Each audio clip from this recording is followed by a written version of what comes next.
Hello, नमस्कार, सत श्री अकाल, राम राम। मैं हूं विनय कुमार, आपका अपना दोस्त, आपका अपना मेंटर। तो स्वागत करता हूं आपका आपके ही यूट्यूब चैनल पे। तो देखिए, पिछली वीडियो को ना आपने बहुत प्यार दिया, उसके लिए बहुत बहुत शुक्रिया। तो इवोल्यूशन की हमारी ये सेकेंड वीडियो होने वाली है, जिसको हम दो पार्ट्स में करने वाले हैं। एक पार्ट के अंदर हम पढ़ेंगे डार्विन के बारे में, उन्होंने क्या क्या सिद्धांत हमें दिए। दूसरे पार्ट में हम पढ़ेंगे डार्विनिज्म के बारे में, उनकी जो थ्योरी थी उसके बारे में। तो इस वीडियो की शुरुआत करते देखो, बहुत इंटरेस्टिंग होने वाला है डार्विन के बारे में पढ़ना। अब देखो, जो डार्विन थे ना, इनका पूरा नाम था चार्ल्स रॉबर्ट डार्विन। 1809 को इनका जन्म हुआ था और 1882 को इनकी हुई थी डेथ। अब देखो, 1809 इंटरेस्टिंगली वो ईयर है जिस ईयर में लेमार्क की बुक पब्लिश हुई थी, जिसका नाम आपने मुझे कमेंट बॉक्स में लिख देना है। और अगर आप लोगों ने मेरा फर्स्ट वाला जो लेक्चर है लेमार्किज्म के बारे में नहीं सुना, तो एक बार उसको सुना, बहुत ही प्यारा लेक्चर है, बहुत चीजें आपको वहां पे सीखने को मिलेंगी, समझने को मिलेंगी। चलिए, उसके बाद अगर हम डार्विन की बात करते हैं तो ये इंग्लिश नेचुरलिस्ट थे, इसके अलावा वो ये जियोलॉजिस्ट थे, ये बायोलॉजिस्ट थे। और डार्विन पता क्यों फेमस थे? क्योंकि डार्विन ने ना कुछ थ्योरीज दी थी, जैसे थ्योरीज ऑफ नेचुरल सिलेक्शन। देखो भाई, इसकी तो चर्चा आज भी होती है। देखो, 19वीं सदी के सरताज तो डार्विन रहे हैं। उसके बाद अगर आज हम 21वीं सदी में हैं, आज भी डार्विन का नाम पूरा चलता है ना। तो नेचुरल सिलेक्शन की थ्योरी इन्होंने दी। इसके अलावा इन्होंने एक बड़ी प्यारी बात बोली थी। इन्होंने बोला था कि जितनी भी स्पीशीज आज के टाइम में प्रेजेंट होती है ना, वो अपनी पिछली जनरेशन से आती है, वो उससे पिछली जनरेशन से आती है, वो उससे भी पिछली जनरेशन से आती है। तो अल्टीमेटली उन्होंने बोला था कि जितनी भी स्पीशीज दुनिया में आज के टाइम पे प्रेजेंट है ना, उन सबका कभी ना कभी कोई कॉमन एंसेस्टर था। ठीक है। इसके अलावा डार्विन ऐसे पहले साइंटिस्ट थे जिन्होंने ब्रांचिंग पैटर्न ऑफ इवोल्यूशन की शुरुआत की थी। इन्होंने बताया था ब्रांचिंग पैटर्न क्या होता है। अब देखिए, इसको समझने की कोशिश करते हैं। देखो, डार्विन ने क्या बोला था? डार्विन बोलते हैं कि आज के टाइम पे ये जो स्पीशीज प्रेजेंट है, जितनी भी स्पीशीज प्रेजेंट है आज के टाइम पे, ऐसा हो सकता है कि ये स्पीशीज जो थी ये अपने कॉमन एंसेस्टर से आई, ये अपने कॉमन एंसेस्टर से आई, ये अपने कॉमन एंसेस्टर से आई, ये अपने कॉमन एंसेस्टर से आई। इसके बाद ये जो स्पीशीज थी ये उसके बाद फिर पिछले कॉमन एंसेस्टर से आई, ये भी अपने कॉमन एंसेस्टर से आई, और ये फिर इनका कोई ना कोई कॉमन एंसेस्टर था। और इस तरीके से करते करते लास्ट में ये जितनी भी स्पीशीज आज के टाइम पे प्रेजेंट है, इनका कभी ना कभी पे एक कॉमन एंसेस्टर रहा होगा। ये चीज बोली थी किसने? डार्विन ने, है ना। तो डार्विन ने बड़ी प्यारी सी बात समझी। अब देखो, इसी को अगर आपने लेमार्किज्म का लेक्चर देखा हुआ ना, देखो मैं फिर भी रिकमेंड करूंगा, अगर आपने नहीं देखा तो आपने फर्स्ट लेक्चर को जरूर देखना है। उसमें लेमार्क ने ट्रांसफॉर्मेशन थ्योरी के बारे में बात की थी। उन्होंने बोला था कि भाई एक स्पीशीज से दूसरी स्पीशीज बन जाती है, पहली खत्म, है ना, ट्रांसफॉर्मेशन। लेकिन ऐसा नहीं था। डार्विन ने कहा नहीं भाई, ब्रांचिंग पैटर्न है। देखो ध्यान से, यहां से शुरुआत हुई और बहुत सारी ब्रांचेस बन गई हैं। इन्होंने बोला कि एक स्पीशीज दो स्पीशीज में डाइवर्ज कर जाती है। इस तरीके से करते करते आज कितनी सारी स्पीशीज हैं। जैसे अगर हम इनकी बात करें, इन सबका कॉमन एंसेस्टर कौन सा वाला है? इन सबका कॉमन एंसेस्टर ये रहा, फिर इनका ये रहा, फिर इनका ये रहा, फिर सबसे लास्ट वाला कॉमन एंसेस्टर। तो इसी को बोलते हैं ब्रांचिंग पैटर्न बोलते हैं। इसके अलावा भाई, जो डार्विन थे ना, 1828 में डार्विन ने बीए के अंदर एडमिशन ली थी। अरे बीए, बिल्कुल सही सुन रहे हो, बीए के अंदर उन्होंने एडमिशन ली थी। और उनका जो सब्जेक्ट था ना, वो था जियोलॉजी, है ना, जो अब हमारा अर्थ साइंस होता है ना, जियोलॉजी। अब देखो, 1828 में उन्होंने एडमिशन लिया। 3 साल की होती है बीए, हमें पता है। 1831 को उनके जो प्रोफेसर थे, जो टीचर थे, जिनका नाम है चार्ल्स लाइयल। तो उन्होंने ना जो डार्विन थे उनको सिलेक्ट किया कि इनको हम एक जर्नी पे भेजेंगे जहां पे ये रिसर्च करेंगे। इसके अलावा इनके एक दोस्त भी थे जिनका नाम था जेडी हुकर। तो याद रखना है, चार्ल्स लाइयल जो थे ये इनके टीचर थे, जेडी हुकर जो थे वो डार्विन के दोस्त थे, बहुत अच्छे दोस्त थे। अब इनको बोला गया कि भाई हम आपको एक जर्नी पे भेजेंगे, वाटर जर्नी पे भेजेंगे। वाटर जर्नी को हम वोयाज बोलते हैं, है ना। और जिस शिप पे ये गए थे ना, उस शिप का नाम था HMS बीगल। और इनकी जो जर्नी थी तकरीबन 5 साल की थी। 1831 से लेके 1836 में इनकी जर्नी जो है वो कंप्लीट हुई, 1836 को। अब ऐसा था भाई, जर्नी में जाना है, वहां पे बहुत सारी रिसर्च करनी है, तो इसके लिए ना डार्विन को कुछ पहले, अपनी जर्नी से पहले कुछ प्रीवियस स्टडी करनी थी। अब स्टडी के अंदर उनको क्या मिला? एग्जाम में क्वेश्चन आता है इसके बारे में। स्टडी में उनको क्या दिया गया? सबसे पहले उन्होंने पढ़ी माल्थस की थ्योरी। एक साइंटिस्ट है बेटा, जिनका नाम है माल्थस। तो माल्थस ने ना ह्यूमन पॉपुलेशन के ऊपर स्टडी की थी। ह्यूमन पॉपुलेशन बहुत अच्छे से समझना, हम भाई बायो वाले हैं तो थोड़ा थोड़ा इसमें मैथ भी है। अकॉर्डिंग टू माल्थस क्या था, जो पॉपुलेशन की ग्रोथ होती है, जो पॉपुलेशन की ग्रोथ होगी वो होती है जियोमेट्रिक, वो होती है जियोमेट्रिक। नहीं समझ आई, कोई बात नहीं, भी समझाएंगे वे। जियोमेट्रिक का मतलब देखो भाई 2, 4, 8, 16, मतलब हर जनरेशन, हर बार, हर जब भी नेक्स्ट जनरेशन आती है वो डबल डबल डबल, 2 से 4, 4 से 8, 8 से 16, तो इसको बोलते हैं जियोमेट्रिक ग्रोथ।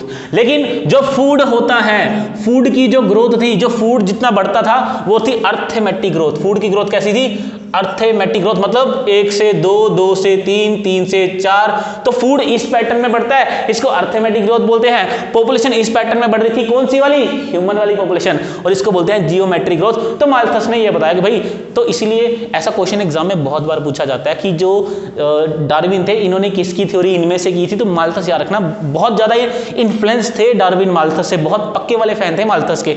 इसके अलावा जो इन्होंने दूसरी थ्योरी पढ़ी थी वो थी क्यूवियर की, एक साइंटिस्ट है बेटा जिनका नाम है क्यूवियर।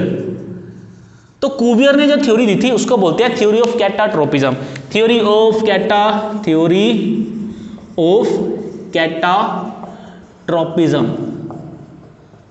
भाई ऐसा है, अकॉर्डिंग टू क्यूवियर क्या था कि लाइफ जो है वो चल रही है, एक टाइम पे कुछ ना कुछ ऐसा नेचुरल डिजास्टर आएगा कि सारी की सारी लाइफ खत्म हो जाएगी। चलो समझते हैं क्या। इन्होंने बोला कि ये देखो, ये ऑर्गेनिज्म बढ़ रहे हैं लगातार, है ना। तो एक टाइम पे क्या होगा, ये चलता रहेगा। आगे जाके क्या होगा, कुछ ना कुछ मास एक्सटिंक्शन होगी, ये सारी की सारी स्पीशीज खत्म, ये सब कुछ क्या होगा, खत्म। फिर दोबारा से लाइफ इस तरीके से आएगी, फिर से स्टार्ट करती रहेगी। तो ऐसा क्यूवियर ने बोला था, लेकिन बाद में जो क्यूवियर की थ्योरी थी ना वो गलत प्रूफ कर दी गई थी कि नहीं भाई ऐसा नहीं होता। यार खुद सोचो, अगर सारे के सारे ऑर्गेनिज्म एक ही बार में खत्म हो गए तो फिर लाइफ कैसे आ जाएगी दोबारा से, है ना। तो क्यूवियर की ये थ्योरी थी। इसके अलावा ना जो डार्विन थे ना, इन्होंने क्या किया था, इनके पास इन्होंने एक थ्योरी और पढ़ी थी जिसको बोलते हैं थ्योरी ऑफ कॉन्टिनेंटल ड्रिफ्ट। एक एल्फ्रेड वेगनर की जो थ्योरी थी, वेगनर की कॉन्टिनेंटल ड्रिफ्ट। इसके अकॉर्डिंग क्या था कि जो धरती थी किसी टाइम पे, जो धरती का जितना भी आज के टाइम पे आप लैंड देखते हो, कितने सारे आप आज के टाइम पे लैंड देखना, कॉन्टिनेंट्स देखते हो, तो एक टाइम पे सारे एक थे, धीरे धीरे सारे के सारे एक दूसरे से क्या हो गए, अलग हो गए। तो इस तरीके से डार्विन ने बहुत सारी जो थ्योरी थी वो पढ़ी थी। अब ऐसा भी इतनी सारी चीजों को पढ़ने के बाद जो डार्विन थे वो निकली जर्नी पे, जिस जर्नी को हम बोलते हैं वोयाज बोलते हैं, और उनकी शिप का नाम बेटा एग्जाम में पूछा जाता है, शिप का नाम था HMS बीगल। तो इसमें सबसे इंपॉर्टेंट वाला पार्ट ये था कि गैलापेगस आइलैंड, वहां पे उसने फिंचेस को स्टडी किया। अब ऐसा तो नहीं है ना कि डार्विन सिर्फ गैलापेगस आइलैंड पे, बहुत जगह पे थे। अब देखना ध्यान से सुनने वाली बात क्या है, डार्विन क्या जहां पे भी जाते थे वहां पे फॉसिल्स वगैरह के जो भी उनको सैंपल्स मिलते थे वो सारे के सारे सैंपल्स को क्या करते थे, कलेक्ट करते थे और उनको भेज देते थे चार्ल्स लायल के पास, जो उनके टीचर थे। इसके अलावा जो JD हुकर, तो इनको ये क्या करते थे, सारे के सारे सैंपल जो थे इकट्ठा करके भेज देते थे, है ना। तो इस तरीके से करते करते 1836 में जो डार्विन की जो ये जर्नी थी वो क्या होगी, कंप्लीट होगी। सारी की सारी जो रीडिंग थी डार्विन की वो आ गई है। अब डार्विन की जो रीडिंग थी ना, डार्विन के अकॉर्डिंग क्या था, डार्विन ने बोला था कि आज के टाइम पे जितनी भी स्पीशीज होती हैं वो अपने से प्रीवियस जो ऑर्गेनिज्म प्रेजेंट होते हैं उससे बनती है। अब देखो भाई ये बात आज से तकरीबन 150-200 साल पहले की बात है। अब उस टाइम पे क्या था, जिस एरिया में, जिस जगह पे डार्विन रहते थे वहां की जो सबसे पवित्र जो रिलीजियस बुक थी वो थी बाइबल। अब बाइबल में लिखा है कि जो लाइफ है वो भगवान बनाता है, भगवान जो है वो लाइफ को बनाता है। और डार्विन जो है वो लगातार क्या कह रहे हैं, वो कह रहे हैं कि नहीं जी, जो लाइफ है वो प्रीवियस लाइफ से आती है। तो भाई वहां पे बच गया बवाल, इतना बवाल मच गया कि भाई डार्विन को उनके जो टीचर थे, जो चार्ल्स लायल थे, और JD हुकर जो उनके दोस्त थे, इन्होंने क्या बोला, डार्विन को अंडरग्राउंड कर दिया कि भाई तुम छुप जाओ, लोग तुम्हें ढूंढ रहे हैं। क्योंकि जैसे जैसे डार्विन सैंपल्स को भेजते थे अपने स्टडी वगैरह करने के लिए, तो वैसे वैसे लोगों के अंदर आक्रोश बढ़ता गया। तो डार्विन को एंड में क्या कर दिया गया, अंडरग्राउंड कर दिया गया, भाई तुम छुप जाओ।